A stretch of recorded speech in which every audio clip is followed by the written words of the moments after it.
За монголчуудад шинэ 7 хоногийн мэндийг хүргэе. За миний би Улаанбаатар хотод ирсэн явж байна. За тэгээд төгжрлийг ашиглаад 5 минут нэг бод сансан өнөөдөр хийж байгаа энэ 7 хоног хийх ажлын талаар тайлан тавьчих гэсэн.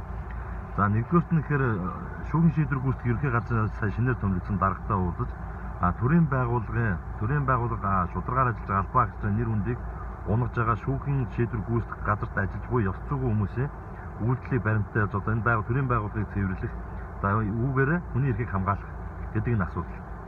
Үүний давхар бас шүүхийн шийдвэр гүйцэтгэх газар ажиллаж байгаа залуучуудын шударгаараа мундаг ажиллаж байгаа залуучуудын ёс зүйтэй залуучуудын цалин хөлсийг одоо нэмэгдүүлэх гэдэг зүйлийг бас давхар яриад ингэ явж байгаа.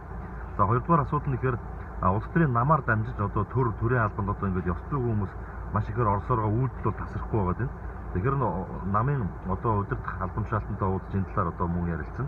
За 14 цагаас төрийн ордонд улсын хурлын хууль зүйн байнгын орооны хурлаар улсын дээд шүүхийн 3 шүүгчийн томилгооны сонсгол явагдаж байгаа. За үүнтэй холбоотойгоор за одоо яг нэг шүүхийн хуулийн засаглал яг бод байдал дээр яг ямар байгаад байгаа юм бэ? Ягаад дэлхийн одоо олон улсад энэ шүүх засаглал хуулийн засаглалын нэр хүнд унаад байгаа юм бэ?